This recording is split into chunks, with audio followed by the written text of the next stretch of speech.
अस्सलाम वालेकुम। तो बेटा आज हम चैप्टर 5 स्टार्ट करने जा रहे हैं और लास्ट चैप्टर में आपने ट्रांजिस्टर के बारे में पढ़ा है कि उसे आप एज एन एम्पलीफायर और एज अ स्विच यूज कर सकते हैं। ट्रांजिस्टर किस तरह से करंट और वोल्टेज को एम्पलीफाई करता है, ये भी चीज़ें आपने लास्ट चैप्टर में देखी। तो स्पेशली ये जो चैप्टर है ये बेस करता है ट्रांजिस्टर के बायसिंग पर। जैसा कि मैंने बताया था कि ट्रांजिस्टर को आप एज एज एन एम्पलीफायर जब यूज़ करते हैं तो एज एन एम्पलीफायर यूज करने से पहले उसे प्रॉपरली बायस करना होता है। और बायस करने की जो कंडीशंस क्या होती हैं मैं इससे पहले बता चुका हूँ कि base emitter junction forward bias होता है और base collector junction reverse bias होता है। जो इससे चैप्टर 4 में अपने सर्किट्स देखे थे, सिंपल सर्किट्स, उसमें एक पावर सप्लाई कनेक्ट होती थी कलेक्टर टर्मिनल पर, दूसरी कनेक्ट होती थी बेस टर्मिनल पर, ऐसा ही था। तो ये बायस करने की एक स्ट्रेटेजी थी। बायस तो आपको करना होगा। अब उसके लिए आप एक पावर सप्लाई यूज करेंगे, दो यूज करेंगे, तीन यूज करेंगे, डिफरेंट ऑप्शंस हैं। हर ऑप्शन के कुछ एडवांटेजेस एंड डिसएडवांटेजेस हैं। ओके, तो आज हम वन बाय वन उन बायसिंग टेक्निक्स को देखेंगे कि ट्रांजिस्टर को किस तरह से बायस किया जा सकता है।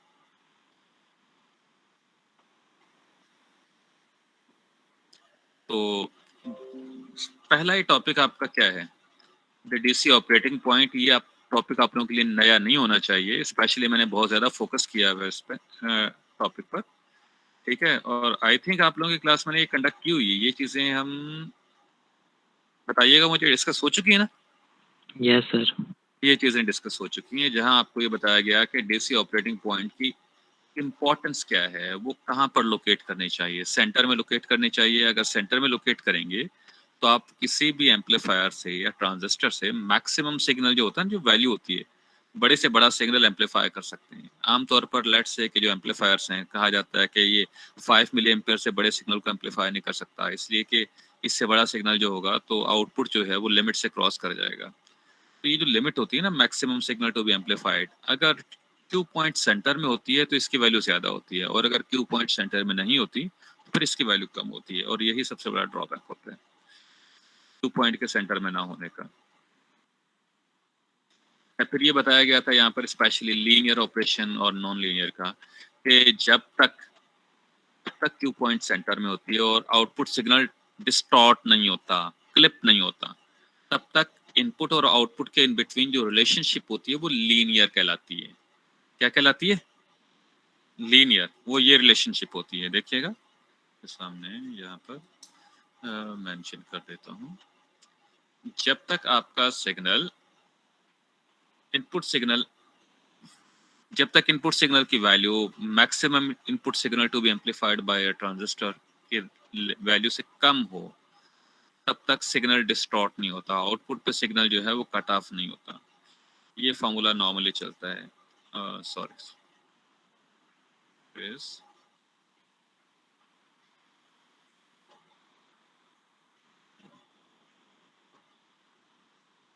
देखिएगा, V out exactly equal to voltage gain multiplied by V input. ये फार्मूला होता है जनरली। तो इस फार्मूले के अकॉर्डिंग आप देख रहे हैं यहाँ पर, ये आपका इनपुट सिग्नल है, ये आपका आउटपुट सिग्नल है, और ये बीच में ये वोल्टेज गेन है। गौर से देखिएगा, ये बिल्कुल ऐसे नजर आ रहा है, y is equal to M X, Y is equal to M X, सही है, प्लस सी की वैल्यू 0 है। सी की वैल्यू क्या बेटा? 0 है। तो देखिएगा जब आप x चेंज करते हैं तो y चेंज होता है। x की अगर आपके पास 10 वैल्यूज हैं, y की भी 10 वैल्यूज होंगी। x की वैल्यू 15 है, y की भी 15 वैल्यूज होंगी। ओके, तो ये कहलाता है लीनियर रिलेशनशिप। अगर आप x को इंक्रीज करेंगे y इंक्रीज करेगा, x को डिक्रीज करेंगे y डिक्रीज करेगा। बट अगर इनपुट सिग्नल की value maximum signal to be amplified by the transistor से एक्सीड कर जाए, उस केस में क्या होगा? उस केस में आपका जो सिग्नल है वो डिस्टॉर्ट होना शुरू हो जाएगा। ये देखिएगा, जैसे सिग्नल डिस्टॉर्ट होना शुरू होगा, डिस्टॉर्ट हो गया ना, कट आ गया, तो वो जो रिलेशनशिप थी, लीनियर रिलेशनशिप थी बिटवीन इनपुट एंड आउटपुट, वो ब्रेक हो जाएगी।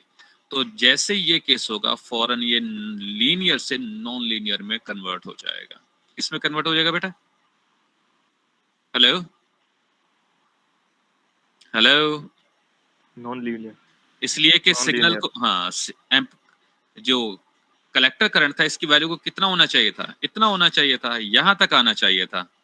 लीनियर होने के लिए शर्त थी ना, एक्सीड करना चाहिए था, बट ये एक्सीड नहीं कर पाया, क्योंकि ये जाहिर है कि अगर यहाँ से आप लाइन ड्रॉ करें, कलेक्टर की वैल्यू ये बन रही थी, एक्चुअली ये बननी थी, इतनी हो नहीं पाई, तो इसीलिए वो जो रिलेशन था वो लीनियर से नॉन लीनियर में कन्वर्ट हो गया।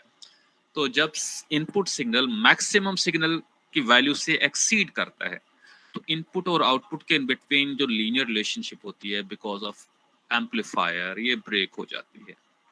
ठीक है, कोई कंफ्यूजन तो नहीं है इस बात में? सर ये रिपीट कर दें एक दफा बस। अच्छा, ये देखिएगा यहाँ पर, ये स्पेशली यहाँ पर आपके पास इनपुट सिग्नल है। जब आप इनपुट सिग्नल को डिक्रीज करेंगे, कलेक्टर करंट और वोल्टेज की वैल्यूज क्या हो जाएंगी, डिक्रीज हो जाएंगी। ऐसे ही ना, इंक्रीज करेंगे, इंक्रीज हो जाएंगी। कब तक? जब तक सिग्नल डिस्टॉर्ट ना हो। जब तक सिग्नल क्या ना हो, डिस्टॉर्ट ना हो, दोनों तरफ एम्पलीट्यूड बढ़ेगा। देखिएगा, ये कलेक्टर का एम्पलीट्यूड है, पॉजिटिव पीक टू पीक, और ये वोल्टेज का एम्पलीट्यूड है। जब आप इनपुट सिग्नल का एम्पलीट्यूड कम करेंगे, तो ये विड्थ भी कम होगी, ये विड्थ भी कम होगी। जब इनपुट सिग्नल का एम्पलीट्यूड इंक्रीज करेंगे, तो ये विड्थ भी रेज इंक्रीज होगी, ये विड्थ भी इंक्रीज होगी। बट कब तक इंक्रीज होगी? जब तक इसके पास स्पेस है इंक्रीज होने की। समझ में आ रहा है कि नहीं आ रहा? Hello, yes sir. जब तक इसके पास स्पेस है इंक्रीज होने की, तब तक ये इंक्रीज होगी ना। तो जब तक ये इंक्रीज हो पाएगी, तब तक लीनियर रिलेशनशिप होगा। कौन सा रिलेशनशिप होगा? लीनियर। लीनियर। और जब ये फर्दर इंक्रीज नहीं हो पाएगी, तब कौन सा हो जाएगा? Non linear. क्योंकि आमतौर पे आप क्या कहते हैं? आप कहते हैं y is equal to M X, यही कहते हैं ना। v out is equal to A V into V input. ये वैलिड कब तक है? जब तक सिग्नल डिस्टॉर्ट ना हो। अगर सिग्नल डिस्टॉर्ट हो जाए, तो ये रिलेशन इनवैलिड हो जाता है।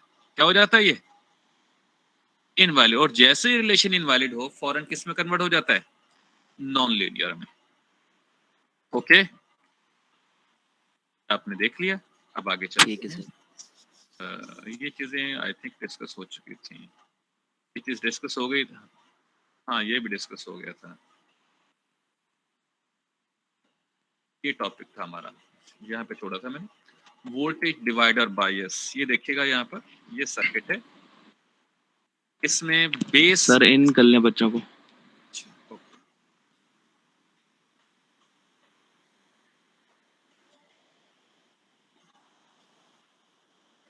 अच्छा, ये कंप्लीट सर्किल है, सर्किट है, देखिएगा आगे। 1 मिनट। अच्छा, ये कंप्लीट सर्किट आगे दिखाएगा, पहले इसके एनालिसिस दिखा रहा है यहाँ पर। तो देखिएगा बेटा, ये सर्किट है, इसमें आपको कहीं दो पावर सप्लाई नजर आ रही है? हेलो,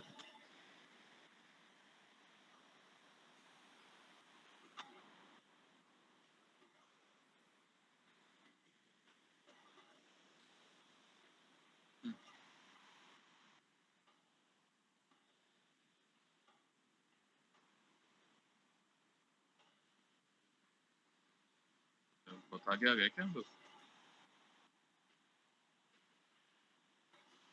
हाँ, काफी आगे निकल के ये रहा। जी बेटा, देखिएगा, इसमें सबको क्लियरली नजर आ रहा है? Yes sir. इसमें कितनी पावर सप्लाई है?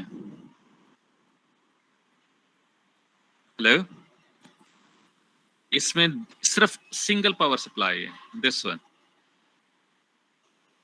बस ये पावर सप्लाई है जो कलेक्टर टर्मिनल से कनेक्टेड है। इसी पावर सप्लाई के थ्रू आपने बेस पर भी वोल्टेज प्रोवाइड करना था, ताकि base emitter junction forward bias हो जाए। आपने कलेक्टर पर भी वोल्टेज प्रोवाइड करना था, ताकि collector base junction reverse bias हो जाए। आपने ये काम कर लिया। कलेक्टर टर्मिनल पर तो चाहिए पहले से पावर सप्लाई कनेक्टेड है, बट बेस पे कनेक्टेड नहीं थी, तो आपने क्या किया? आपने वोल्टेज डिवाइडर, इसी पावर सप्लाई से एक वोल्टेज डिवाइडर एक्सटेंड किया और उसके थ्रू बेस पर वोल्टेज दे दिया। समझ में आ रहा है कि नहीं आ रहा? हेलो, तो देखिएगा, यहां से करंट ड्रॉ होगा, ये करंट यहाँ आके 2 पार्ट्स में ड्रॉ हो जाएगा, डिवाइड हो जाएगा। एक पार्ट इसका बेस करंट बन जाएगा, दूसरा पार्ट इसका R2 में चला जाएगा। तो क्या लिखा हुआ है यहाँ पर, I2 प्लस IB। R1 से ये करंट फ्लो करेगा और इसके बाद पॉइंट ए पर आकर ये डिवाइड हो जाएगा, डिस्ट्रीब्यूट हो जाएगा 2 पार्ट्स में।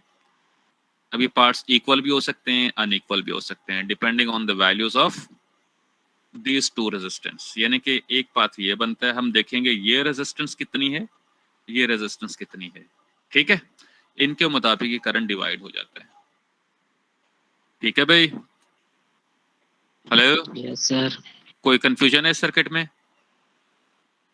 किसी को भी कंफ्यूजन है तो फौरन यहाँ पर क्यूरी कर सकता है, ताकि आगे फिर जब आप पूछेंगे ना, ये थोड़ा सा आगे हम कॉम्प्लेक्स चीजें डिस्कस करेंगे, अभी पूछ लें ये जो बेसिक बातें हैं, बाद में एक क्वेश्चन मत पूछिएगा। कोई क्यूरी है? Hello, no sir.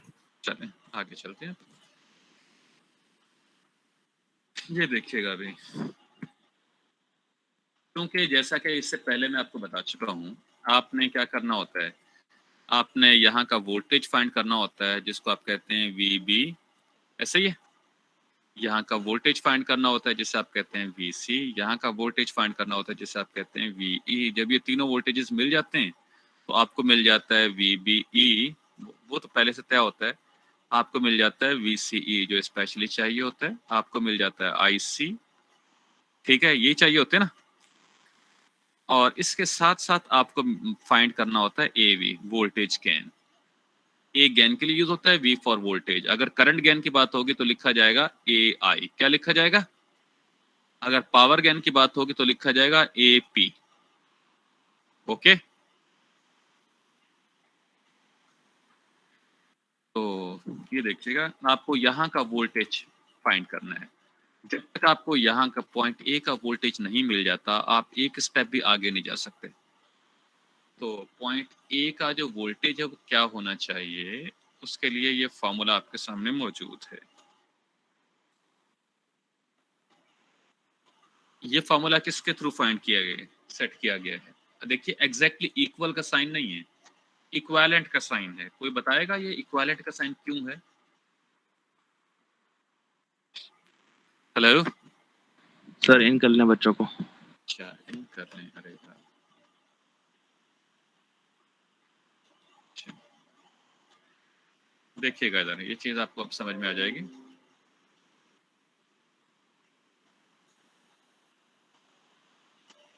हो गया भाई? हाँ, ये देखिएगा बेटा, आपने लोअर क्लासेस में कुछ टॉपिक्स पढ़े होंगे इक्विवेलेंट रेजिस्टेंस फाइंड करने के। आपके पास लेट से रेजिस्टेंस है दिस वन, और इसके बाद ये रेजिस्टेंस आप कहेंगे 2 रेजिस्टर है, और ये रेजिस्टर है, ये R1 है, ये R2 है, और इसको आप R इन का नाम दे दें, ठीक है। ये कंबाइन कर दिया। आपको इस पॉइंट का वोल्टेज फाइंड करना है, तो रूल क्या होगा? आप कहेंगे पहले आप इन दोनों का इक्विवेलेंट रेजिस्टेंस फाइंड करेंगे, उसको लेट से हम नाम दे देते हैं, लेट से इनके जो इक्विवेलेंट रेजिस्टेंस है इसको हम नाम देते हैं R3 ठीक है, चलेगा। तो हम लिखेंगे R3 exactly equal to R2 parallel R in. फिर आप इक्विवेलेंट रेजिस्टेंस फाइंड करेंगे तो आप बोलेंगे RE is equal to R1 plus R3। यहाँ पर इक्वल का साइन है। अगर मैं इस रेजिस्टेंस को इग्नोर कर दूं, अगर मैं इस रेजिस्टेंस को इग्नोर कर दूं, इसे कंसिडर ना करूं, तो यहाँ इक्वल का साइन रहेगा। यहाँ पर अप्रोक्सीमेट का साइन लगाना पड़ेगा मुझे। अब आ रहा है समझ में कि नहीं आ रहा? जी हेलो, सर। कि आपने देखिएगा, चलें यहाँ दोबारा से लिख रहा हूँ, इक्विवेलेंट रेजिस्टेंस का फार्मूला है R1 प्लस आप लिखेंगे R2 पैरेलल RE डैश।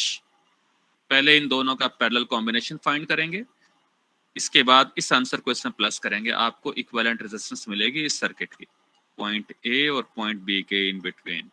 अगर आप इस आर इन को, ये आर इन था सॉरी, आप इस आर इन को अगर इग्नोर कर देंगे तो ये फिर फार्मूला इक्वल रहेगा? इक्वल नहीं रहेगा ना, नो सर। फिर तब ये बन जाएगा इक्विवेलेंट। अब अगर आप वोल्टेज यहाँ का फाइंड करें, डिवाइड करेंगे, तो उसूलन आपको क्या करना चाहिए था? उसूलन तो आपको फार्मूला, एग्जैक्ट फार्मूला तो ये बनता था कि इसको मैं क्या नाम, V1 का नाम दे दूं, यस सर।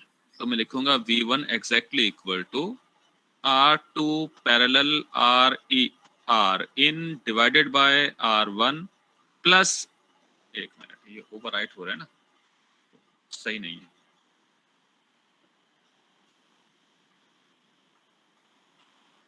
अब देखिएगा,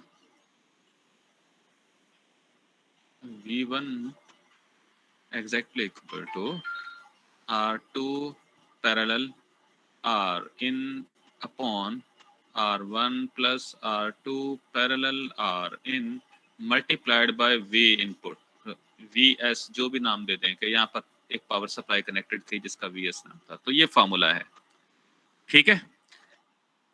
अगर इस फार्मूले से इस आर एन को गायब कर दिया जाए तो यहाँ पर इक्वल का साइन नहीं आएगा, इक्विवेलेंट का साइन रहेगा। अब गौर से देखिए बुक में जाके क्या नजर आ रहा है आपको, ऐसा ही है।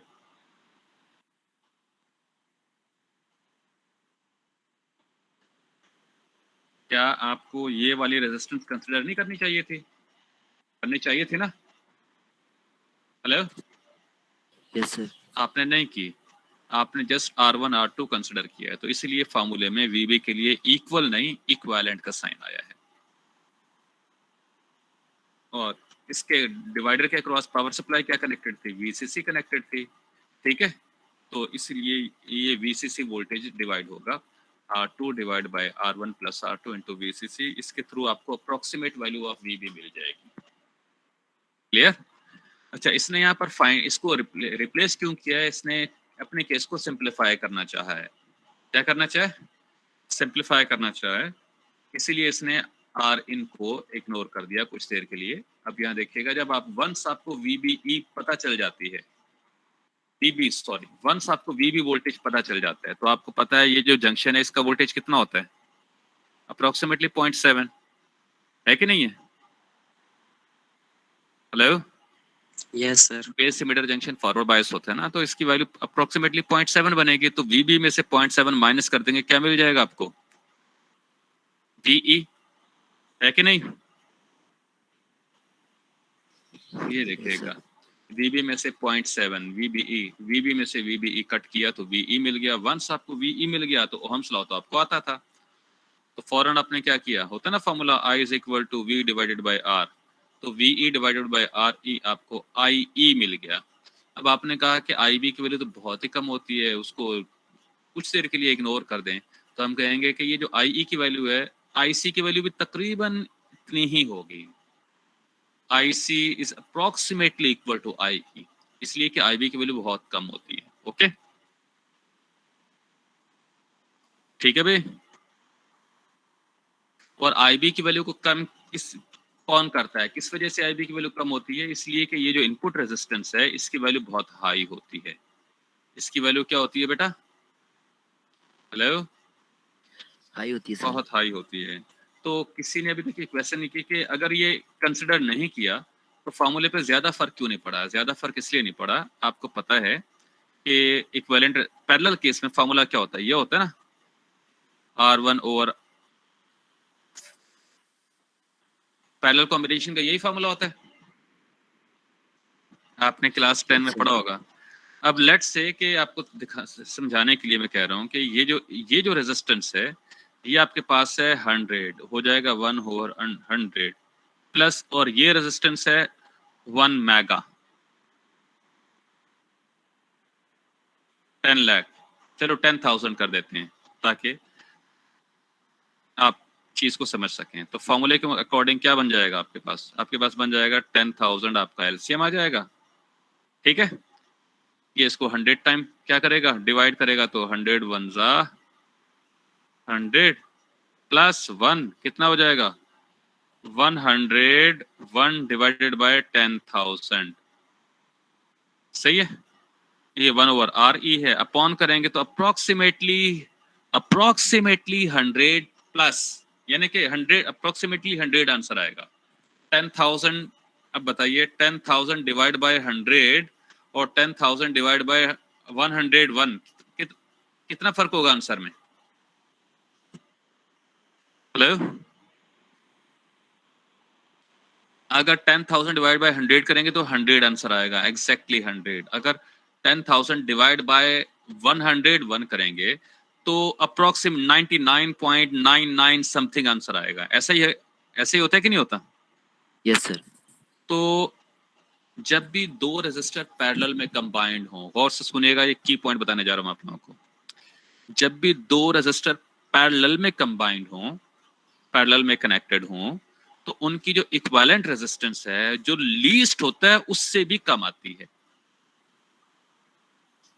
क्या कहा मैंने? जो लीस्ट होता है, यहां लीस्ट क्या था? 100 था ना, इन दो के मुकाबले में देखिएगा, ये आपके पास 10,000 था और ये आपके पास 100 था, तो इक्विवेलेंट आंसर आपका 100 से भी कम आएगा।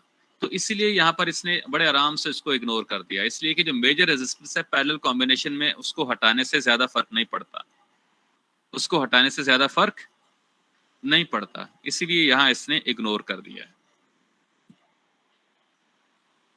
तो वंस आपको आई मिल गया, आई और IC मिल गया, तो आपने बड़े आराम से, जी बेटा, जी बेटा पूछिए। सर इन कर लें स्टूडेंट्स को। कर ले,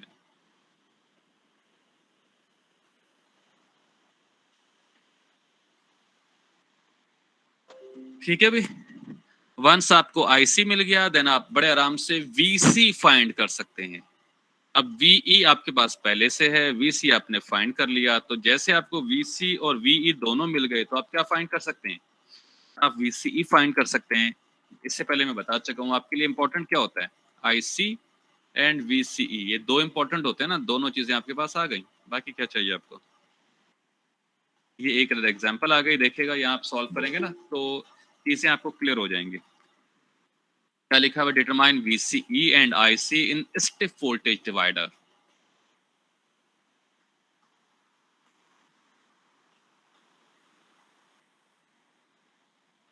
step voltage divider based transistor circuit. तो ये आपके पास ये वोल्टेज डिवाइडर है। आपको सबसे पहले कहाँ का वोल्टेज फाइंड करना है बेटा? यहाँ का वोल्टेज फाइंड करना है, ताकि आप आगे स्टेप ले सकें। तो फौरन आपने VB फाइंड किया, R2 divide by R1 plus R2 into VCC। VCC की वैल्यू यहाँ पर 10 वोल्ट है, तो आपको पता चला कि VB की जो अप्रोक्सीमेट वैल्यू आ रही है वो आ रही है 3.59 वोल्टेज। जैसे आपको VB मिला तो VBE की वैल्यू तो 0.7 होती है, तो फौरन आपने इसमें से 0.7 कट कर दिया, आपको मिल गया VE। वंस आपको VE मिल गया तो अकॉर्डिंग टू ओहम्स लॉ आप इस रेजिस्टर पे यहाँ का जो वोल्टेज है वो किसके इक्वल होगा? आप बोलेंगे VE exactly equal to IE into RE, ऐसा ही है ना? तो ये फॉर्मूला यूज करते हुए आपने IE फाइंड कर लिया और कहा कि IE और IC अप्रोक्सीमेटली इक्वल हैं। क्या है बेटा? अप्रोक्सीमेटली इक्वल हैं। तो यूं आपके पास IC की वैल्यू आ गई। वंस आपको IC मिल गया तो आपने ये जो इक्वेशन, पॉपुलर इक्वेशन आप चैप्टर 4 में देख चुके हैं, इसके थ्रू आपने VC फाइंड कर लिया। जैसे आपको VC मिला तो फौरन आपको VCE पता चल गया। मेरे ख्याल में कोई ऐसा रॉकेट साइंस तो नहीं है, बड़ी सिंपल ही है कि नहीं है? Yes, sir. तो इससे आगे चलते हैं। हाँ, अब ये थोड़ा सा कॉम्प्लेक्स चीजों को टच कर रहा है। तो यहाँ पर स्पेशली देखिएगा क्या लिखा हुआ है।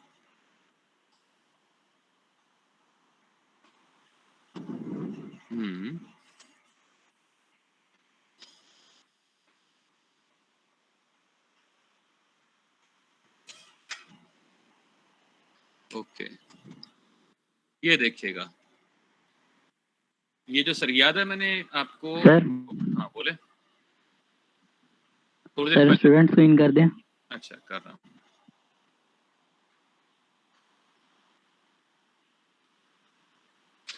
ये देखिएगा, ये जो फॉर्मूला ये आर इन लिखा था ना, ये केस सॉल्व करके दिखाया था आप लोगों को, R1 R2 R इन, देखिएगा वही चीज आ गई आपके सामने।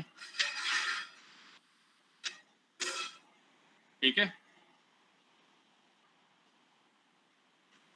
बेटा, अभी तो कोई नहीं है, तो गौर से देखिएगा बेटा, यहाँ क्या लिखा हुआ है, R in base looking at base of transistor. ये जो आपके पास था, यहाँ मैंने बताया था ना कि ये वाली रेजिस्टेंस, ये वाली जो रेजिस्टेंस ये कहलाती है आर इन, इनपुट रेजिस्टेंस। और आर इन बेस क्यों कहा जाता है, इसलिए कि ये बेस में इन हो रही है, ठीक है ना, ये इनपुट बेस के इनपुट पर ये रेजिस्टेंस अपीयर होती है, तो इसको आर इन बेस कहा जाता है। नजर आ रहा है सब लोगों को, ये आर इन बेस है, इसको आपने कंसिडर करना है। तो अब की बार ये यहाँ पर कंसिडर कर ली गई है।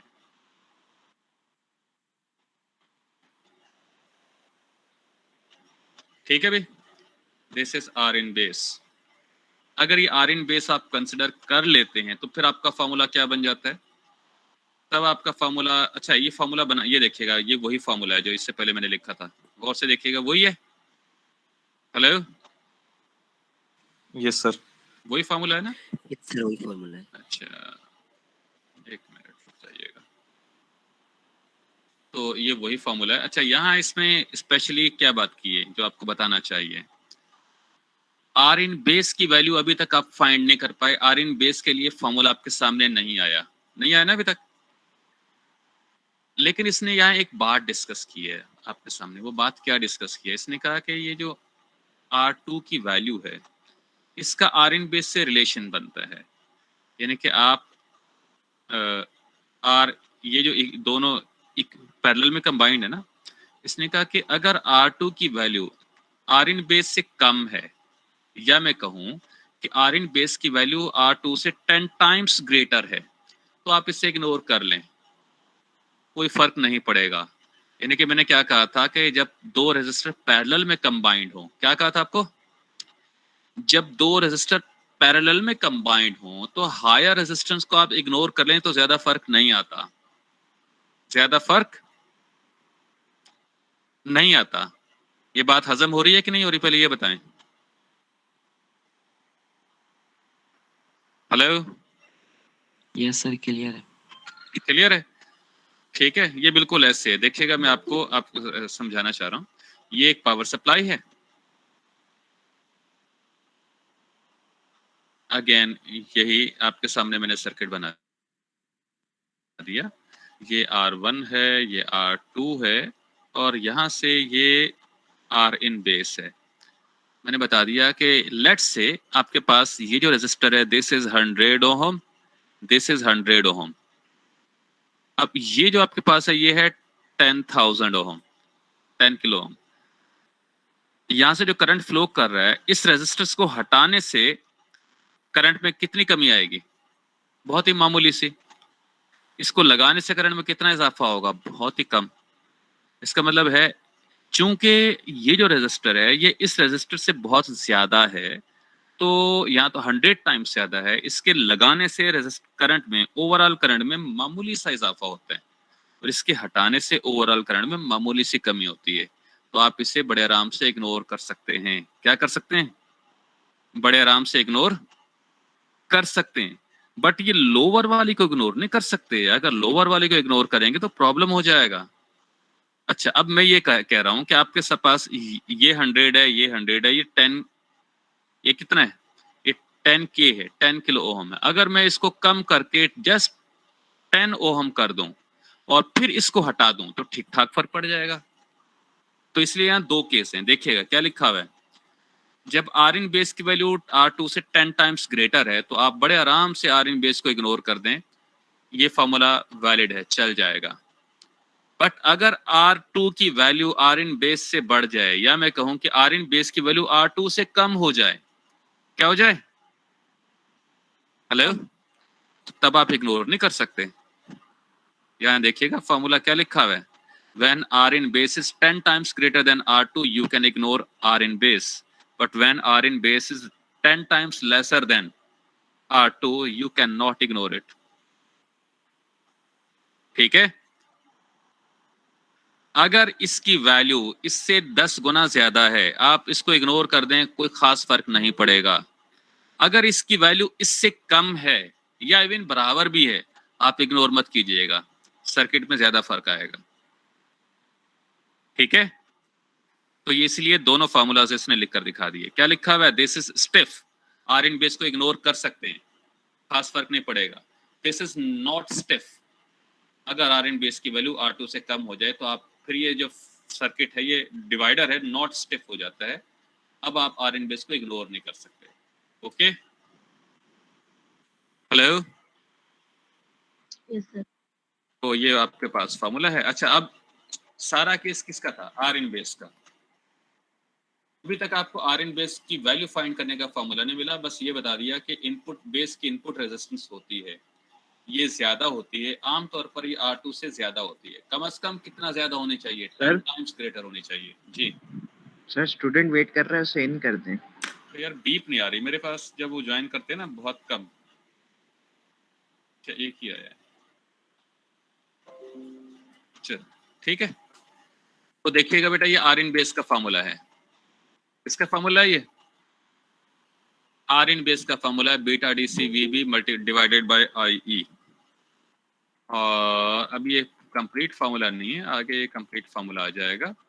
ये एक छोटा सा न्यूमेरिकल दे दिया है आर इन बेस के लिए, क्योंकि बाकी चीजें तो पुरानी है, आर इन बेस आपके पास नया है। फिर आगे चलते हैं। अच्छा देखिएगा इधर, हेलो हेलो, ये आपके पास सर्किट था ना बेटा। इसे सॉल्व करने के लिए एक ऑप्शन तो इसने ये बताया था कि जब आर इन बेस R2 से 10 टाइम्स ग्रेटर हो अप्रोक्सीमेटली, तो आप वोल्टेज डिवाइडर को स्टिफ वोल्टेज डिवाइडर कंसिडर करते हुए आर इन बेस को इग्नोर कर दें, आप बड़े आराम से सर्किट सॉल्व कर लेंगे, बड़े आराम से सर्किट सॉल्व कर लेंगे। और ये था वोल्टेज डिवाइडर फॉर्मूला। इसके अलावा एक और तरीका है जिसके थ्रू हम ये फाइंड करते हैं, वो कहलाता है थेवेनिन थ्योरम। आपने सुना कभी इससे पहले? No sir. नो सर, अच्छा, कभी नहीं। अच्छा, ये भी इक्विवेलेंट रेजिस्टेंस फाइंड करने के लिए फार्मूला है। ठीक है, ये थ्योरम इस तरह से होता है कि आपने जिस रेजिस्टर के थ्रू यू समझे कि फाइंड करना, आपके पास ये एक सर्किट है, ये जरा कॉम्प्लेक्स सर्किट्स में अप्लाई होता है। ठीक है, ये कनेक्ट हो गए, यहाँ पर एक अदद और पावर सप्लाई कनेक्ट आ गई। ठीक है, इसके बाद आपने क्या किया, यहाँ पर और रेजिस्टेंस है। अब आपके पास यहाँ एक रेजिस्टर है, यहाँ एक रेजिस्टेंस है, आप इसके अक्रॉस फाइंड करना चाह रहे हैं वोल्टेज और करंट। तो थेवेनिन क्या करेगा, इस सर्किट में से ये काट देगा और यहाँ से देखेगा इसको क्या नजर आ रहा है। जब ये यहाँ से देखेगा तो उसके मुताबिक ये जो रेजिस्टेंस होगी, बाकी इसके अलावा पूरे सर्किट की रेजिस्टेंस, ये कहलाएगी थेवेनिन रेजिस्टेंस। क्या कहलाएगी? Thevenin resistance. और ये जो वोल्टेज होगा, एग्जैक्टली ये वोल्टेज यूज नहीं होगा, ये कहलाएगा कि यहाँ पर कितना वोल्टेज अपीयर हो रहा है, वो कहलाएगा थेवेनिन वोल्टेज। अब जाहिर है इस टाइम में आपको इतना ही बता सकता हूँ इसका। तो ये जो सर्किट आपने देखा था वोल्टेज डिवाइडर का, यहाँ पर इसको थेवेनाइज किया है। क्या किया इसने? इसको थेवेनाइज करने के देखिएगा, ये सर्किट था आपके पास, ये VB था। तो जब आप थेवेनाइज करते हैं, एक्चुअली आपने आर इन बेस की एक मिनट, ठीक है, ये VB था, ये पॉइंट A था। आपने यहाँ पर मालूम करना था कि अगर हम ये देखते हैं, ये साइड की रेजिस्टेंस कितनी बनती है। ये पॉइंट A है, ये पॉइंट B है। आप यहाँ खड़े होकर जब ये इस रेजिस्टेंस को वॉच आउट करेंगे, तो जो रेजिस्टेंस होगी वो कहलाएगी थेवेनिन रेजिस्टेंस, और ये जो वोल्टेज यहाँ पर अपीयर होगा वो कहलाएगा थेवेनिन वोल्टेज। तो जब यहाँ खड़े होकर आप देखते हैं तो आपको लगता है जैसे ये रेजिस्टर भी ग्राउंड से कनेक्टेड है, तो ये दोनों R1 और R2 क्या बन जाते हैं? जब आप यहाँ से देखते हैं तो ये दोनों पैरेलल नजर आते हैं। क्या नजर आते हैं? Hello, parallel sir. क्यों? आप जब यहाँ से मूव करेंगे, एक पाथ इधर जा रहा है, एक पाथ इधर जा रहा है। जब भी कोई पाथ 2 पार्ट्स में डिस्ट्रीब्यूट होता है तो वो क्या बन जाता है? वो दोनों पाथ पैरेलल बन जाते हैं। Yes, जब sir. आप यहाँ से खड़े होकर देखते हैं तो नजर आ रहा है कि R1 और R2 पैरेलल हैं, इसीलिए देखिएगा इन दोनों को पैरेलल कंसिडर किया गया है। जब आप इन दोनों को पैरेलल कंसिडर करेंगे तो अब आपको इनकी इक्विवेलेंट रेजिस्टेंस फाइंड करना पड़ेगी, और गौर से देखिएगा ये पैरेलल का फार्मूला है, याद है? R1 R2 divide by R1 plus R2, ऐसे ही है कि नहीं है? अगर आपको याद हो, सर किसका फॉर्मूला है सर? ये पैरेलल रेजिस्टेंस का फार्मूला है। जब आप पैरेलल रेजिस्टेंस फाइंड करें, इन दोनों की पैरेलल क्या बनेगी? ये बनेगी ना 1 over R E is equal to 1 over R1 plus 1 over R2। जब सॉल्व करेंगे तो बन जाएगा R1 plus R2 divided by R1 R2, ये हो जाएगा 1 ओवर आर ई। अब 1 अपॉन करेंगे तो क्या बन जाएगा? R1 R2 divided by R1 plus R2, यही बनेगा ना?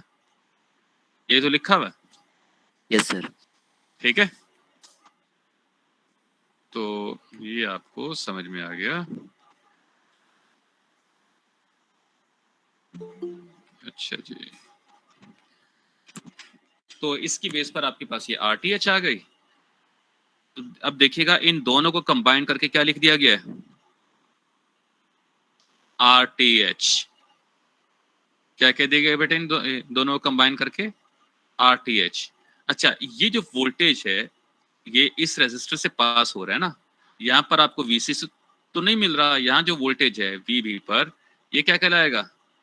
ये कहलाएगा VTH। क्या कहलाएगा?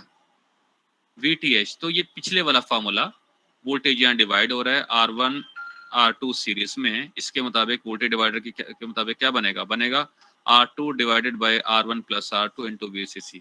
ये जो VB था, आपकी बार उस VB को आपने कह दिया VTH। तो VTH यानी कि इस पॉइंट पर जो वोल्टेज है ये VTH है, और ये दोनों रेजिस्टेंस इस पॉइंट पर जो अपीयर होंगी उन्हें आप कहेंगे RTH। ये VTH इस RTH से पास होके बेस में इन हो रहा है। तो देखिएगा ये सिंपल सर्किट ये बन जाएगा VTH RTH। ठीक है, हेलो, ये सर्किट जब इसको थेवेनाइज करेंगे तो ये बन जाएगा। तो VTH का फार्मूला ऊपर लिखा हुआ है, RTH का फार्मूला ये लिखा हुआ है, इसके थ्रू आप VTH भी फाइंड कर लेंगे, RTH भी फाइंड कर लेंगे, देन इस सर्किट को सॉल्व करेंगे। सर जब ये आप बीटा डीसी किस चीज को डिनोट करता है? इस चीज को बेटा, सर बीटा डीसी जो लगा हुआ है वो किस चीज को डिनोट करता है? बीटा डीसी तो ट्रांजिस्टर की करंट गेन को शो करता है, ये तो परमानेंट है, ये बताया जाता है आपको। ठीक है, सही है, सही है। हाँ, तो आगे चलें। अब ये देखिएगा इसके मुताबिक आपके पास फार्मूला बनते हैं, दो फार्मूले बनेंगे अगेन।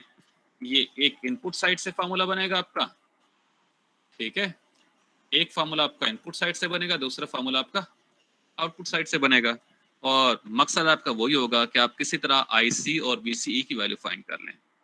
तो इस फार्मूले के मुताबिक यहाँ पर वोल्टेज VTH है, यहाँ पर ग्राउंड है, तो कितनी जगह पर वोल्टेज ड्रॉप हो रहा है?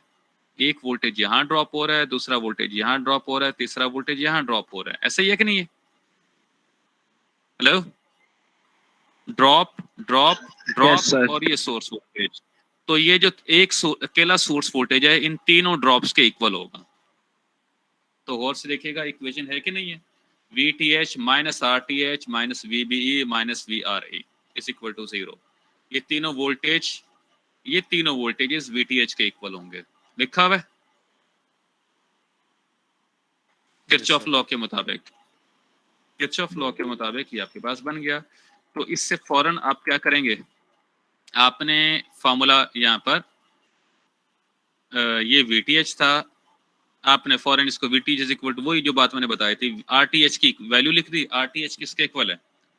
VRTH किसके इक्वल है? VRTH किसके इक्वल है बेटा? ये यहाँ पर जो वोल्टेज होगा ये होगा करंट इनटू रेजिस्टेंस। करंट कौन सा पास होगा यहाँ से? बेस करंट पास होगा ना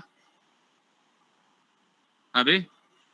हेलो, यहाँ से बेस करंट पास हो रहा है, तो IB को RTH से मल्टीप्लाई करेंगे, ये वोल्टेज बन जाएगा। VB फिक्स होता है, IE को RE से मल्टीप्लाई करेंगे, ये वोल्टेज मिल जाएगा। तो ये तीनों वोल्टेजेस देखिएगा आपके पास क्या लिखा हुआ है? VTH एग्जैक्टली इक्वल टू, जब ये इक्वल किस तरफ आएंगे तो प्लस साइन हो जाएंगे, प्लस साइन है। VRTH किसके इक्वल है? IB into RTH। VB VBE। VRE किसके इक्वल है? IE into RE। ऐसे ही है। तो आपने क्या किया? इन तीनों को कंबाइन कर लिया। ये क्या किया, थोड़ा सा ये VB को इधर ले आया और IERE को देखिएगा इधर, ये आपको लिख कर दिखा देता हूं मैं, IBRTH प्लस IERE, ये चीज है। यहां से इसने क्या किया, यहाँ IB है, ठीक है बेटा, और यहाँ IE है। एलिमिनेट करने के लिए आपको या तो IB को एलिमिनेट करना पड़ेगा या IE को एलिमिनेट करना पड़ेगा। क्योंकि आपको फॉर्मूले में यहाँ IE फाइंड करना है, तो पहले इसने क्या किया, IB को एलिमिनेट कर लिया।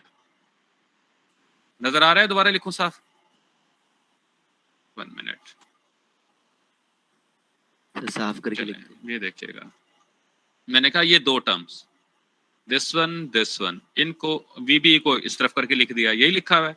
लेकिन इसने यहाँ थोड़ा सा कुछ किया, मैं ये समझाना चाह रहा हूँ इसने क्या किया। तो मैंने आपके सामने लिखा IBRTH प्लस IE और RE।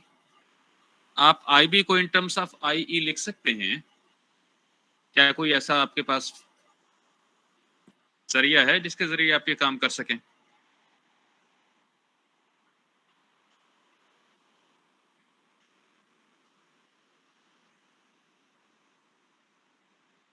IB है, आप इस IB को in terms of IE mention कर सकते हैं ताकि कॉमन लिया जा सके। यहाँ आपके सामने कुछ लिखा हुआ है।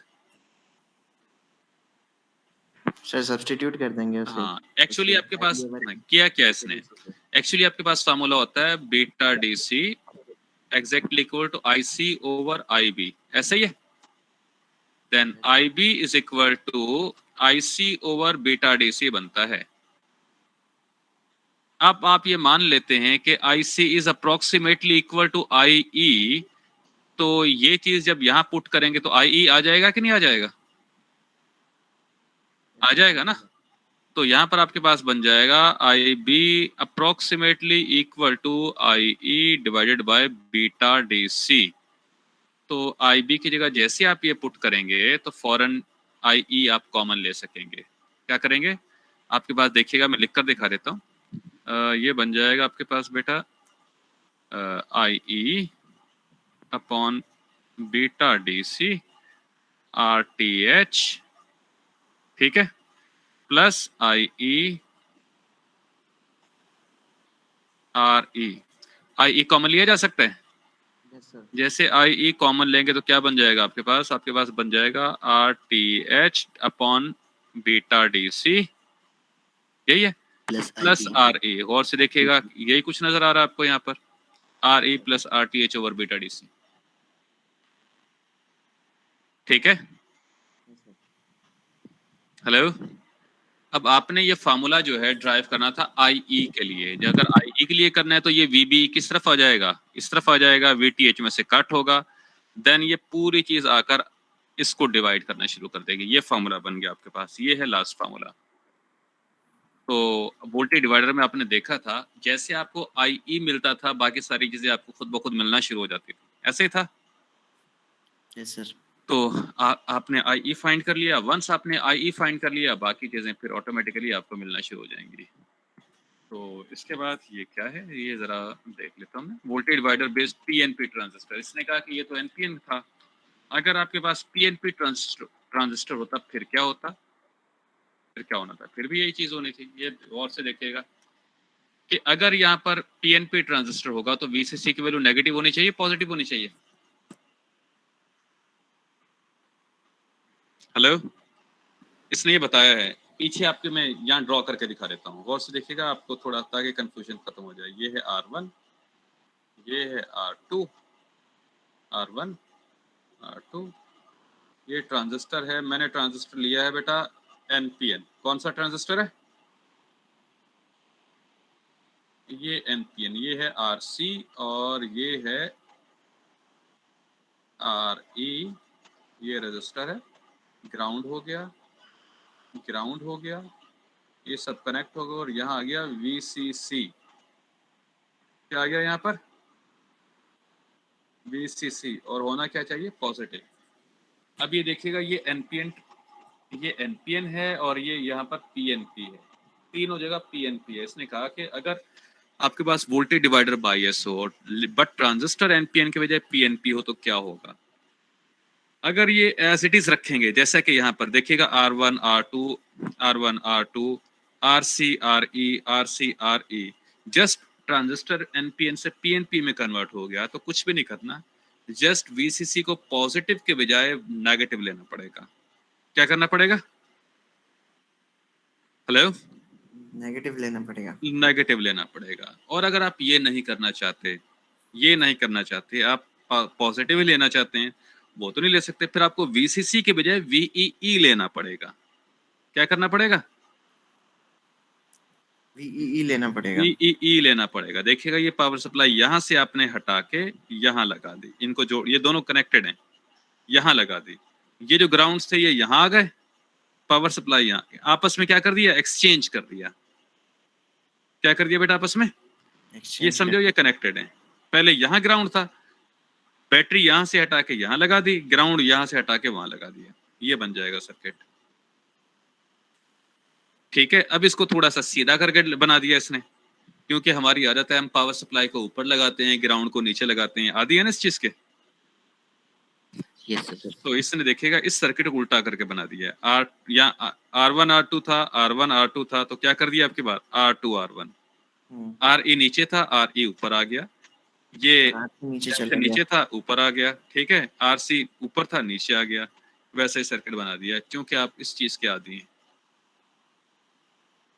ठीक है, ओके सर। यहाँ VCC था, यहाँ VEE है, तो कोई खास फर्क नहीं पड़ेगा। फार्मूला में 19-20 का ये जो फार्मूला है, कि जब आपके पास पीएनपी ट्रांजिस्टर होगा तो तब का फार्मूला है। सर ऊपर वाला जो था वो एनपीएन का था? वो एनपीएन का था, ये एनपीएन के लिए था। ठीक है, IE ये लास्ट फार्मूला दिखा देता हूँ। यहाँ क्या लिखा हुआ है? IE is equal to VTH minus VBE RE plus RTH divided by beta DC। Formula अब भी वही रहेगा, उसमें कोई खातिर का इजाफा नहीं आएगा। बस क्या था, नोट कीजिएगा डिफरेंस क्या है। क्योंकि यहाँ पर VCC पॉजिटिव था, तो VTH पे क्या था? पॉजिटिव था। तो VBE को उसमें से कट करना था, तो VTH पॉजिटिव, VBE को माइनस कर दिया। गौर से देखिएगा, VBE को माइनस किया हुआ है। अब भी ऐसा ही करेंगे, बट अब की बार VTH क्या होगा? पॉजिटिव होगा, नेगेटिव होगा? नेगेटिव हो जाएगा। इस केस में नेगेटिव होगा। तो फॉर्मूला वही है, बस क्या हो गया, ये माइनस साइन यहां से निकाल के यहां लगा दी, बाकी कोई फर्क नहीं है। सही है? Yes sir. तो बाकी फिर आगे ये फार्मूला IE का, अच्छा ये वाला फार्मूला कौन सा था? ये वाला फार्मूला था इसका, इन दो, इस सर्किट का फार्मूला था जो मैंने आपको दिखाया ना, ये फार्मूला था इसका। ठीक है, और इसका फार्मूला क्या बनेगा? इन दो का फार्मूला क्या बनेगा? इसमें तो VCC इन्होंने क्या कर दिया? VEE कर दिया ना, VEE कर दिया और पॉजिटिव कर दिया। तो ये जो फार्मूला था, यहाँ देखिएगा आपके पास ये रहा फार्मूला।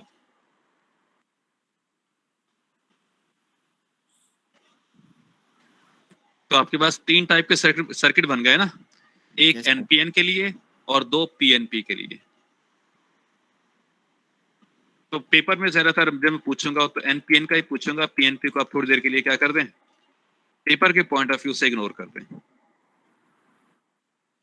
तो ये एग्जांपल्स अब आप बड़े आराम से सॉल्व कर लेंगे, बाकी चीजें तो वैसी होती हैं, उसमें कोई कंफ्यूजन नहीं होता।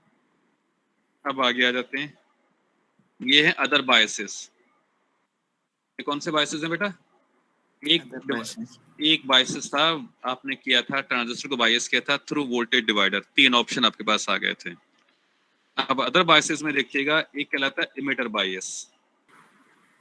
तो ये आपके पास क्या आ गया, ये सर्किट आ गया। इसमें देखिएगा ये इन्होंने एनालिसिस करके दिखाई है। हमने क्या करना था, IE और VCE फाइंड करने थे, बता दिया इसने। IC और IE अप्रोक्सीमेटली इक्वल हैं। VE को इसने -1 वोल्ट बता दिया। VE को क्या बता दिया इसने? -1 वोल्ट। देखिएगा इसने आपके लिए एक प्रॉब्लम सॉल्व कर दी है। एक मिनट जाइएगा। अच्छा, पहले इस टॉपिक पे आ जाते हैं, मुझे लगता है मुझसे हट गए। इमिटर बायस, ये इमिटर बायस का था। देखिएगा बेटा, यहाँ पर दो पावर सप्लाई कनेक्टेड हैं। एक पावर सप्लाई कलेक्टर पे कनेक्टेड है जिससे VCC का नाम दिया गया है, और दूसरी एमिटर पे कनेक्टेड है जिससे VEE का नाम दिया गया है। अब की बार ग्राउंड, जो बेस है वो ग्राउंड से कनेक्टेड है। किससे कनेक्टेड है? हेलो, ग्राउंड से कनेक्टेड है। ये कॉम्बिनेशन भी होता है, ये ठीक है ना, ये भी आप यूज कर सकते हैं। ये कहलाता है इमिटर बायस। क्या कहलाता है ये? इमिटर बायस। जब इमिटर बायस होगा तो आपको सर्किट को कैसे एनालाइज करना पड़ेगा, इसका अलग सर्किट बनता है, अलग फॉर्मूलाज आते हैं इसके। तो इस पे देखिएगा, ये आपके पास इनपुट साइड आ गई है, ये आपके पास आउटपुट साइड आ गई है। ओके, ये आपके पास क्या है बेटा? ये इनपुट साइड है और ये आपके पास आउटपुट साइड है। तो ये एक इसने एग्जांपल दे दी है, इसके आपने सॉल्व करके बताना है।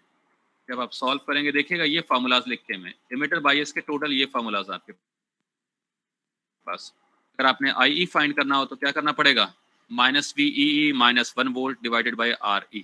आपको VC फाइंड करना हो तो VCC -ICRC, वही प्रीवियस फार्मूला है। तो VEE यहाँ पर -1 वोल्ट के इक्वल लिया गया है। किसके इक्वल लिया गया है?